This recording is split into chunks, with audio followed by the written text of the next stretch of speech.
Gera jūs matyti po ilgos pertraukos. Ir atrodo, nors kartu buvau, bet jau praėjo turbūt porą mėnesių, kai dalinausi Dievo žodžiu su jumis.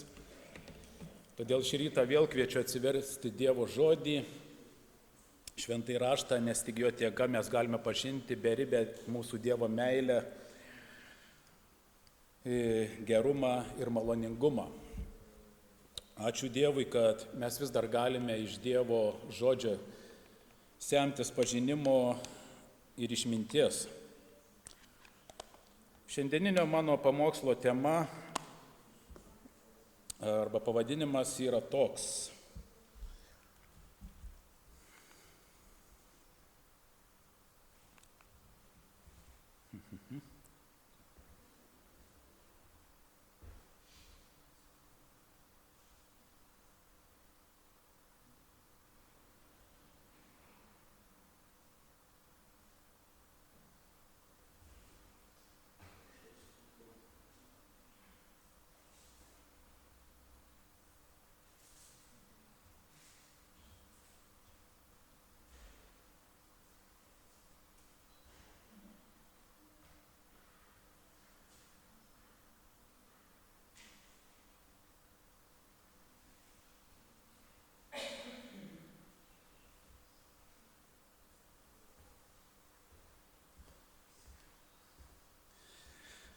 Taigi, šiandieninio pamokslo pavadinimas yra toks.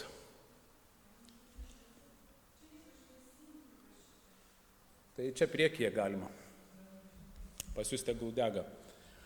Apsėstasis, demonai, legionas ir kiaulės.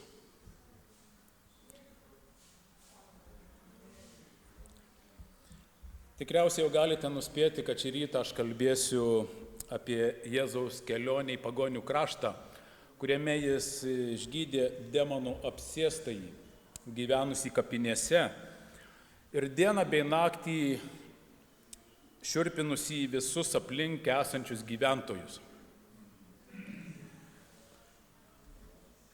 Šį įvykį aprašo net 3 evangelistai – Matas, Morkus ir Lukas.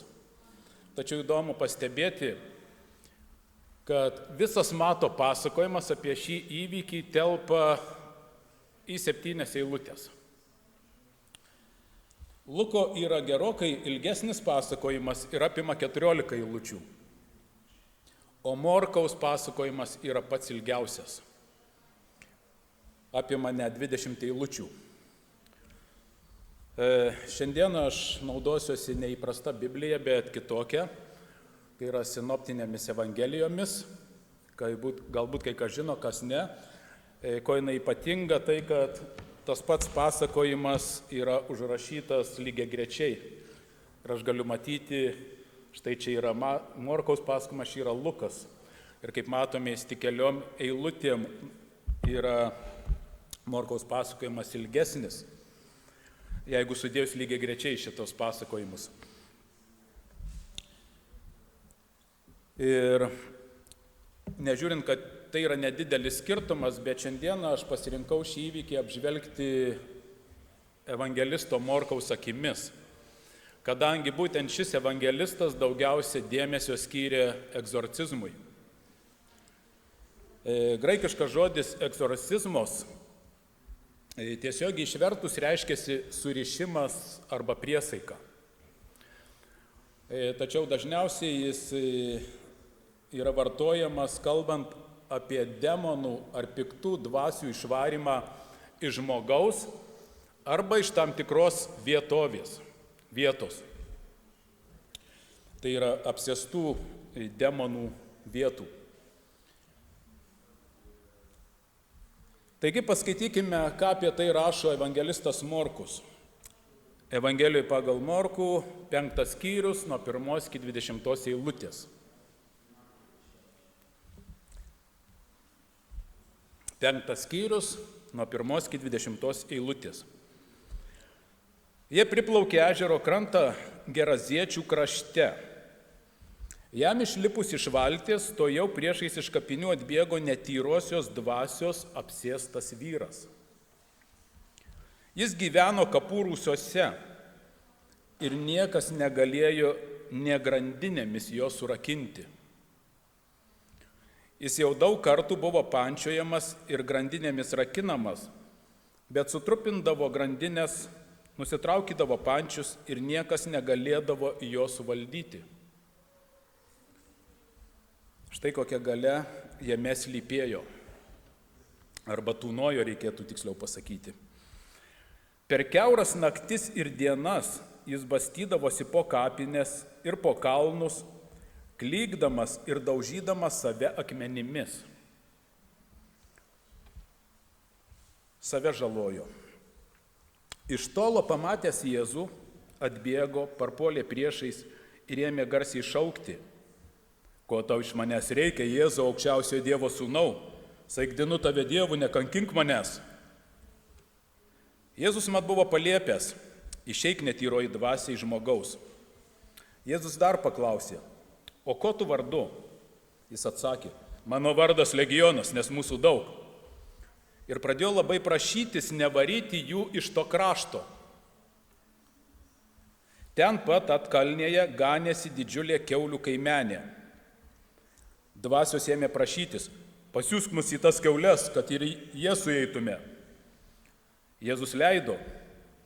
Išėjusios netyrosios dvasios apniko kiaules ir visa kaimenė, apie 2000 kiaulių, ūmai metėsi nuo Skardžio ežerą ir prigėrė ežere. Tie, kurie jas ganė, įsibėgiojo ir davė žinią į miestą ir kaimus. Žmonės išėjo pažiūrėti, kas atsitiko. Jie ateina prie Jėzaus, mato sėdintį demono apsėstąjį, tą, kuris buvo turėjęs legioną, apsirengus ir sveiko proto, ir jos apėmė baimė. Mačiusiai papasakojo jiems, kas buvo nutikę su apsėstoju ir apie kiaules. Tada žmonės ėmė prašyti Jėzų išeiti iš jų krašto. Jėzui lipant į valtį, buvęs apsėstasis prašė leisti pasilikti su juo, bet Jėzus nesutiko ir pasakė: Eik namo pas saviškius ir papasakok, kokių nuostabių dalykų Viešpats tau padarė ir kaip tavęs pasigailėjo. Tada jis nuėjo savo keliu ir Dekapolyje ėmė skelbti, kokių didžių dalykų Jėzus jam buvo padaręs, ir visi stebėjosi.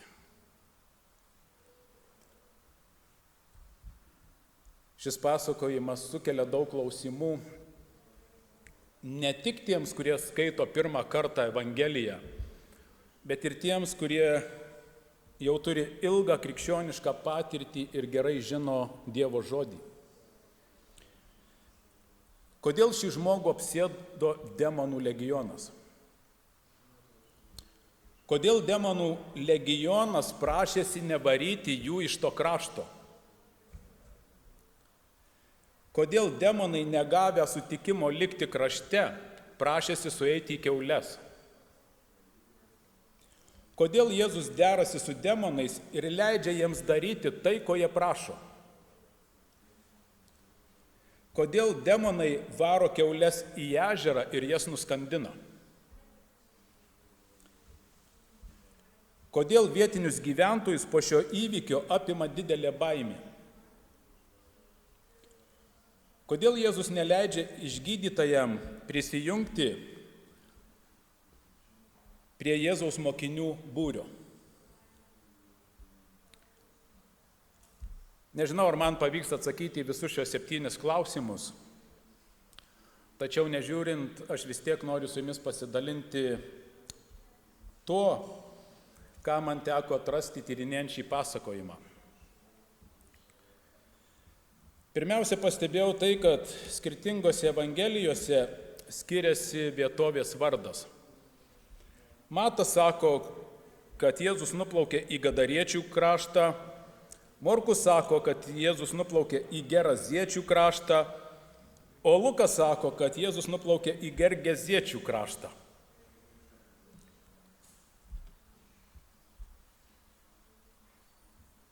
Mokslininkai pirmenybę teikia Morkaus Evangelijai, kadangi atitinka svarbiausią Naujojo testamento rankraštį Sinajaus kodeksą. Tačiau iš tikrųjų esmė yra ne krašto pavadinime, bet pačiame žodyje kraštas, kuris graikų kalboje yra chora, kuris savo prasme apima ne tik tam tikrą teritoriją, bet taipogi ir tos teritorijos gyventojus. Taigi šis žodis gali būti verčiamas taip: regionas, apskritis, kraštas, pakrantė, laukai, žemės plotai, gyvenvietė ir panašiai. Mokslininkai, archeologai ir istorikai atrado, kad tuo metu, kai buvo rašomos Evangelijos, žodis chora skirtingose regionuose turėjo skirtingas reikšmes. Vietiniams Geraziečių krašto gyventojams chora reiškia aplink miestus esančius žemės plotus, laukus ir pievas, kurie buvo tinkami ūkininkavimui ir gyvulininkystei. O žydams žodis chora reiškia, kad tai yra kraštas esantis už Izraelio žemės ribų. O tai reiškia, kad tai yra suterštas ir nešvarus kraštas, nes jame gyvena pagonys. Matas, kuris Evangeliją rašo žydams, iškart sako, kad Jėzus nuplaukė į kitą kraštą, į Gadariečių kraštą. Čia yra Kafarnaumas, kaip matot, kur Jėzus mėgdavo būti, pas Lozorių Mariją. O kitas kraštas, Matas sako, štai čia yra Geraziečių tas kraštas, Gadariečių, kurį Gadaros apylinkė arba regionas, į kurį Jėzus nuplaukė. Žodis kitas reiškia, kad žydų krantas yra tas pagrindinis normatyvas, pagal kurį apsprendžiama, kuris žemės plotas yra švarus, o kuris yra suterštas. Ir kadangi čia gyveno žydai, tai skaitėsi, čia yra švarus kraštas, o Matas, rašydamas Evangeliją žydams, jisai iš karto naudoja žydų terminologiją ir sako, Jėzus nuplaukė į kitą kraštą. O jų kalboje tai reiškia kitas, tai yra nešvarus, suterštas kraštas.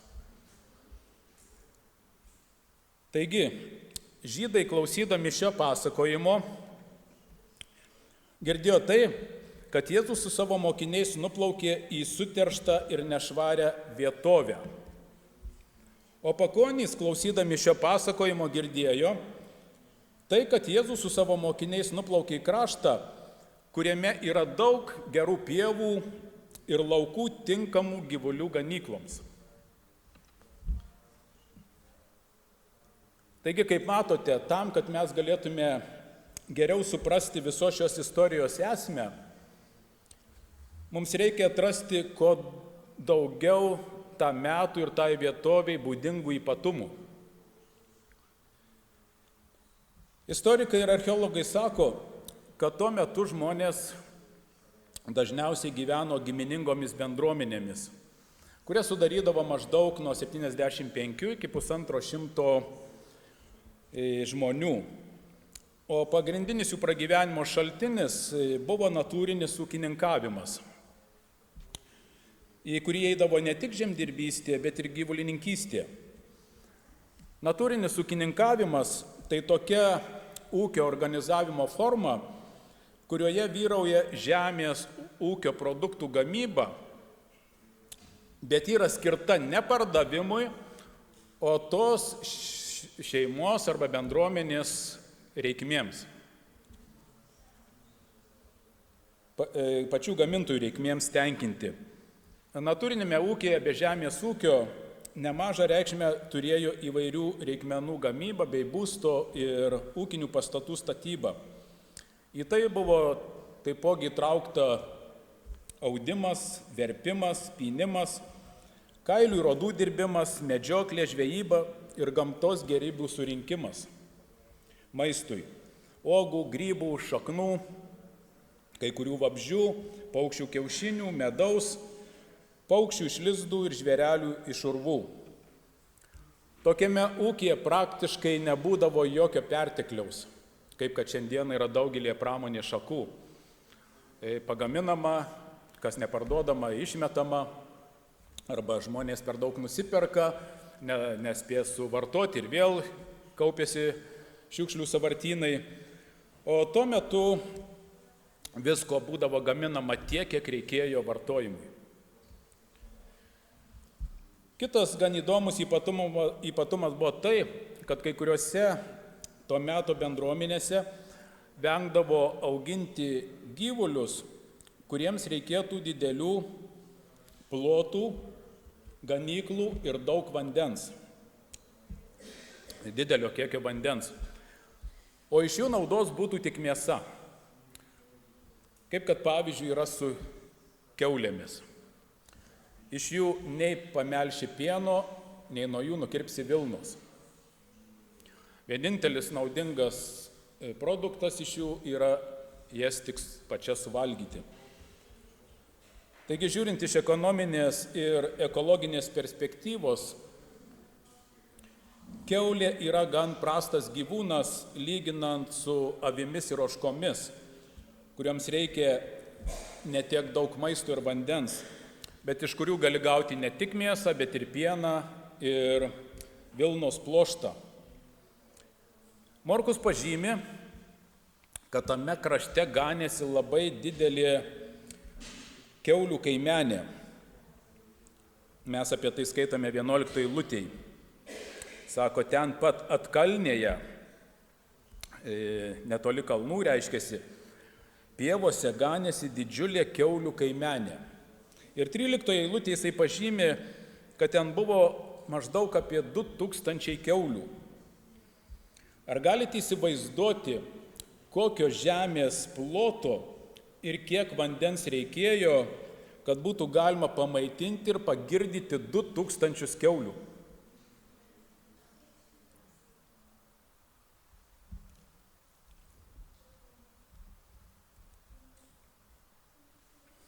Man dar nėra tekę, nežiūrint, kad aš vaikystėje teko ganyti ir karvių kaimenės ir daug matyti, bet tokio didelio kiekio netgi Europoje neturi nei vienas ūkis šiandieną.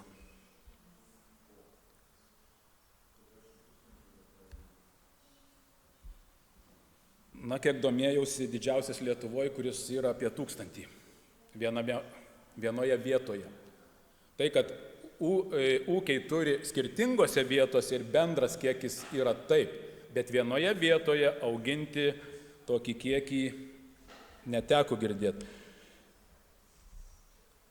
Beje, ar kada nors skaitydami šią istoriją pagalvojote, ką reikėjo daryti vargingesniems žmonėms, kurie te galėjo turėti po keletą avių ar ožkų, kur jiems jas ganyti, kai visos aplink miestą esančios pievos ir laukai yra okupuoti vien kiaulių. O į tai pažiūrėkime dar ir iš ekologinės pusės. Galima sakyti, kad situacija tame krašte buvo kritiška, nes vienoje vietoje toks didelis kiaulių sambūris yra tikra tragedija ne tik pačiai žemei, bet ir šalia esantiems gyventojams. Štai ką sako biomedicinos mokslų daktaras Algirdas Bauminas, kai jo buvo paklausta, koks kiaulių fermų poveikis yra aplinkai. Dideli kiaulių gyvulininkystės ūkiai daro neigiamą poveikį aplinkai ir žmonių sveikatai. Į aplinką išmetama be galo daug teršalų – nitritai, nitratai, amoniakas, o tarp jų ir įvairiausi virusai bei mikroorganizmai. Jie vėjo nunešami iki 5 km ir daugiau. Apie 30% mėšlo patenka į gruntinius vandenis, o iš jų taip pat ir į geriamojo vandens šulinius, į upes, upelius, iš jų į ežerus ir dar toliau. Tokių fermų įtakos zonoje žemės plotai yra užteršti. Aplink intensyvius gyvulininkystės ūkius praktiškai nebelieka bičių. Taigi čia labai trumpai apie kiaulių fermas.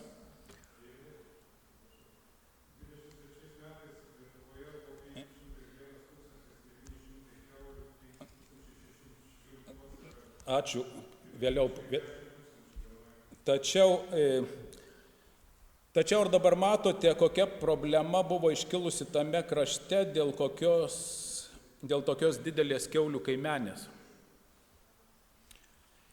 Ar galite įsivaizduoti, kiek mėšlo per dieną pagamindavo 2000 dydžio kiaulių kaimenė ir kas po to galėjo augti toje vietovėje?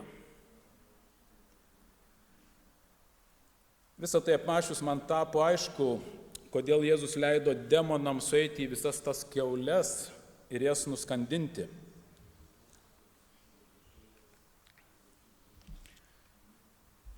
Nežiūrint to, kad kiaulės buvo tikra tragedija tam kraštui, tačiau visgi tai nėra šio pasakojimo pagrindas. Šio pasakojimo esmė yra nuo 8 iki 10 eilutės. Ir aš paskaitysiu. Jėzus mat buvo paliepęs, išeik netyroji dvasia iš žmogaus. Jėzus dar paklausė, o ko tu vardu? Jie atsakė, mano vardas Legionas, nes mūsų daug. Ir pradėjo labai prašytis nevaryti jų iš to krašto.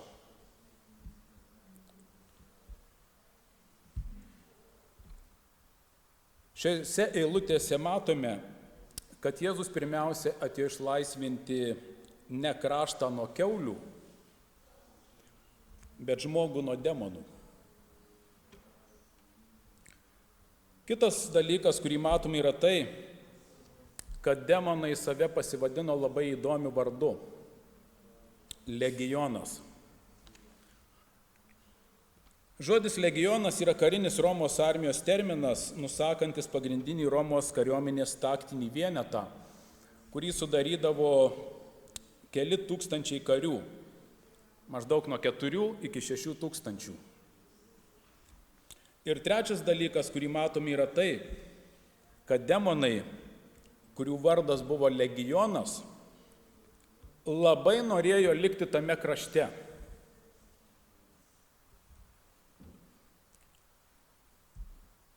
Istoriniai įrašai atskleidžia, kad šis geraziečių kraštas buvo pavergtas ir nusiaubtas ne tik kiaulių, bet ir romėnų. Morkus, rašydamas Evangeliją, tai labai gerai atsimena, nes tai vyko jo dienomis. Ir atpasakodamas šį įvykį, neatsitiktinai vartoja karinius terminus, ko visiškai nedaro Matas. Dar kartą priminsiu, kad Morkaus Evangelija buvo skirta tikintiesiems gyvenusiems Romoje. Ir dėl to jo pasakojimas yra glaudžiai susietas su Romos imperializmu, kuris negailestingai naikino jam nepavaldžius ir nepaklusnius. Štai keletas istorinių faktų apie Romos žiaurumą tame krašte. Romos armijos įsakymų Gadaroje, viename iš Dekapolio miestų, buvo nužudyti 1000 jaunolių, kurių lavonai buvo sumesti į Jordano upę. Šį įvykį istorikas Jozapas aprašė taip. Jordano upė negalėjo tekėti dėl joje esančių negyvų kūnų. Gerasoje, kitame Dekapolio mieste, netrukus taip pat buvo išžudyti 1000 jaunų vyrų. Šį įvykį Jozapas pažymėjo taip. Karas tame krašte vyko kaip kalnuose, taip ir lygumose. Žmonės buvo naikinami visur.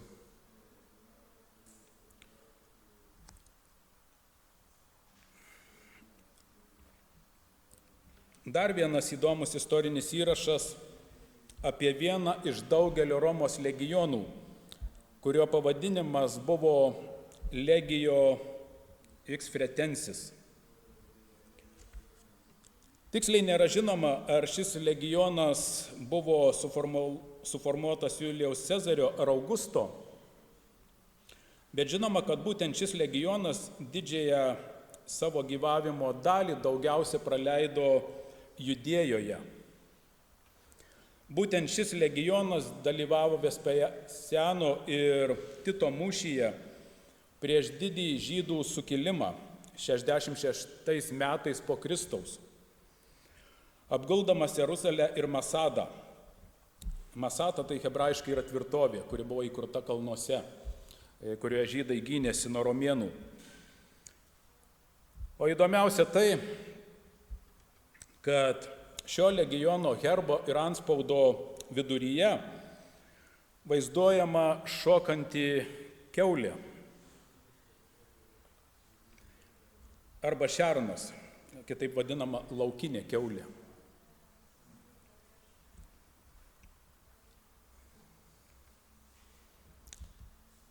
Čia galite pasižiūrėti, kaip atrodė herbas ir kaip atrodė jų įspaudas, kuris buvo rastas lentelėje.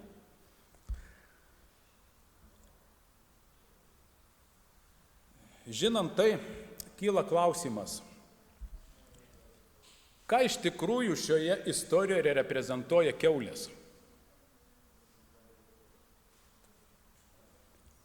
Ar tik iš žmogaus išvarytus demonus, ar taipogi Romos imperijos invazija, prievarta ir okupacija, kuri rašte yra įvardyta kaip žvėris su geležies dantimis ir žalvario nagais, kuri naikina viską po savo kojomis ir per kurią veikia pats šėtonas. Kitaip tariant, ar Morkus kalba tik apie dvasinį žmogaus išgydymą, ar taip pat ir Jėzaus karalystės netiesioginę konfrontaciją su šio pasaulio karalystėmis ir jų valdovais?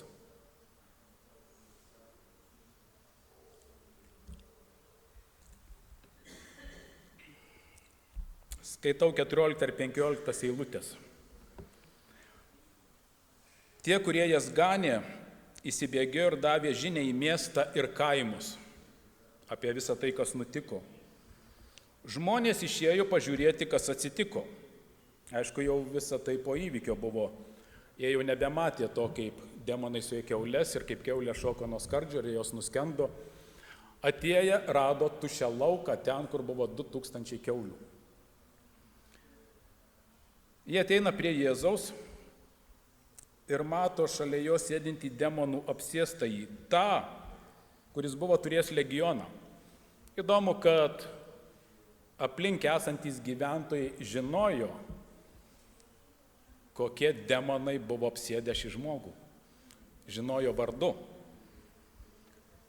Bet dabar jie mato, kad šitas žmogus, kažkada apsėstas legiono, dabar sėdi apsirengęs ir sveiko proto. Ir visą tai pamačius, Morkus sako, jos apėmė didelė baimė.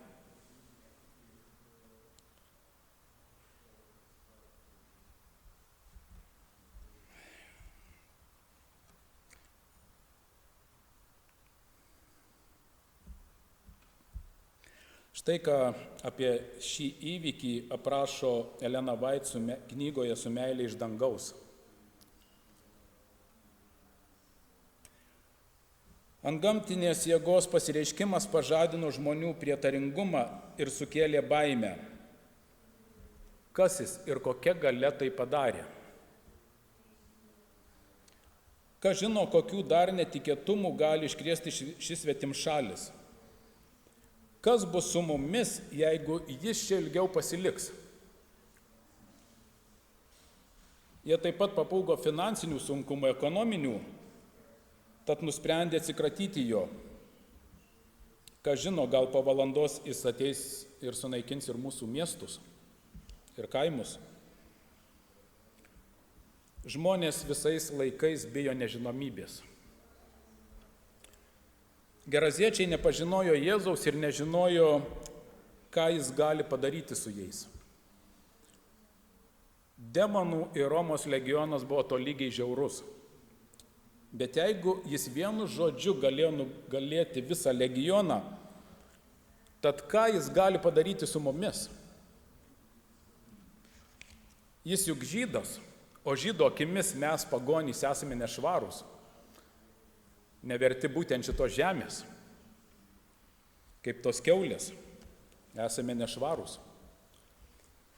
Ir tuomet skaitome, kokia jų reakcija į tuomet 17 eilutėje. Tada žmonės ėmė prašyti Jėzų išeiti iš jų krašto. Žmonės visuomet nori atsikratyti tai, kas kelia nerimą ir baimę. Arba patys bėga, arba tai stumia nuo savęs. Ir tuomet skaitome nuo 18 eilutės. Jėzui lipant į valtį, buvęs apsėstasis prašė leisti pasilikti su juo, eiti kartu su jo mokiniais, bet Jėzus šį kartą nesutiko. Su demonų prašymu Jėzus sutiko ir leido joms sueiti ten, kur jie norėjo, o šiam išgydytajam Jėzus neleido pasilikti su juo. Kodėl? Jisai sako jam, eik namo pas saviškius ir papasako, kokių nuostabių dalykų viešpats tau padarė ir kaip tavęs pasigailėjo. Per jį buvo parodyta Dievo meilė ir gailestingumas labiausiai puolusiam ir degradavusiam šioje žemėje žmogui.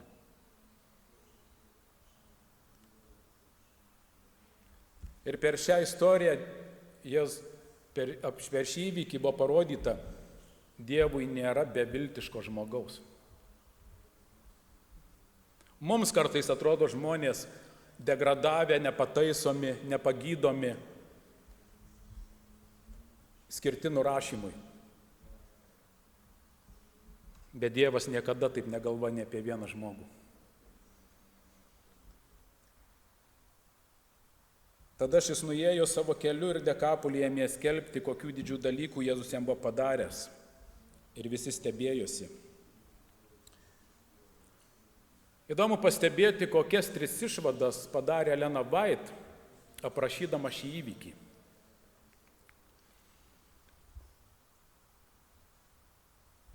Jis sako, pirmoji išvada. Susitikimas su Geraziečių krašto apsėstaisiais mokiniais buvo pamoka.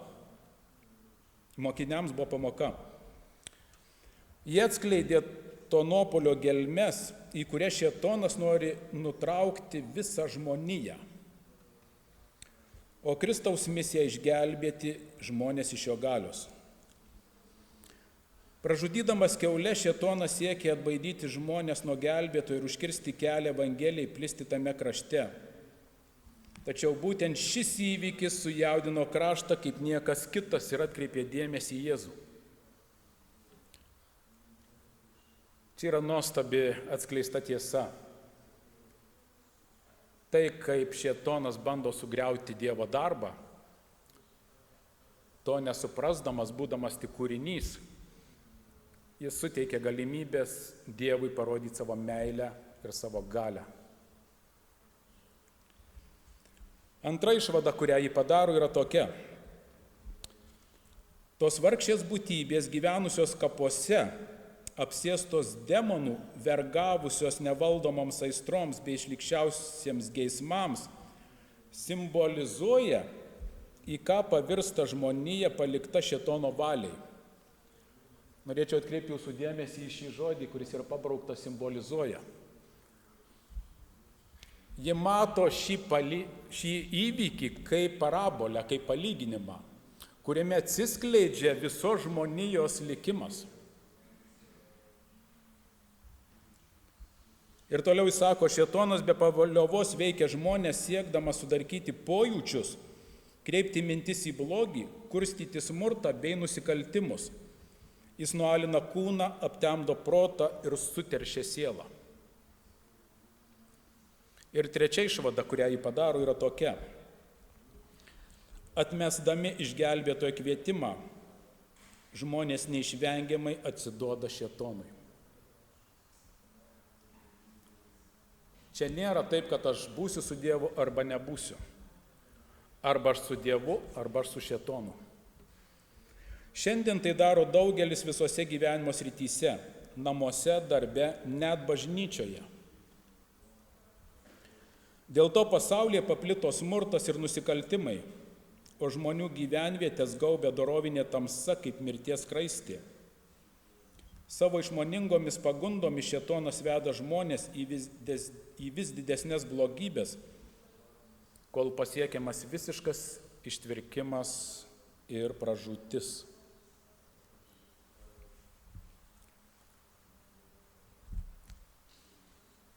Taigi iš viso to, ką aš jums parodžiau, ką aš atradau, aš savo padariau tokias 3 išvadas. Pirmoji. Jėzus jau šiandien nori išlaisvinti visą žmoniją, ne tik nuo demonų ir piktų dvasių, ne tik nuo karų ir okupantų, ne tik nuo išorinės priespaudos, prievartos ir smurto, bet taip pat ir nuo nuodėmės ir viso blogio, kuris tūno mūsų širdyje. Tai yra pykčio, puikybės, pavydo, egoizmo, melo, paleistuvystės ir taip toliau.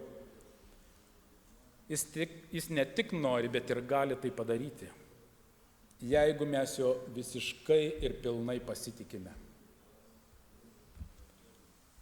Antroji mano išvada. Tikiu, kad visas šis pasakojimas yra parabolė, palyginimas, kuris apima žymiai daugiau nei vieno žmogaus išvadavimą ir išgydymą. Kitaip tariant, vieno žmogaus išlaisvinimo istorija tapo ir viso krašto žmonių išlaisvinimo istorija. Nešvarus žmogus, kuris buvo apsėstas demonų, legionų ir kurį Jėzus išlaisvino ir išgydė, reprezentuoja ir nešvarų pagonių kraštą, kurį taip pat reikėjo apvalyti ir išgydyti nuo suteršimo. Jėzus padarė tuomet ir jis tai padarys, kai sugrįš antrą kartą į šią žemę. Jis apvalys visą žemės planetą, kad joje vėl būtų galima gyventi kaip rojuje. Ir trečioji išvada. Legionas reprezentuoja ne tik demonus, bet ir šio pasaulio karalystės ir jų valdovus. O tai reiškia, kad Jėzaus valdžia yra pati aukščiausia, o jo žodžio galia pati stipriausia visoje visatoje. Tai man suteikia viltį į naują ateitį, kurioje vietos bus visiems.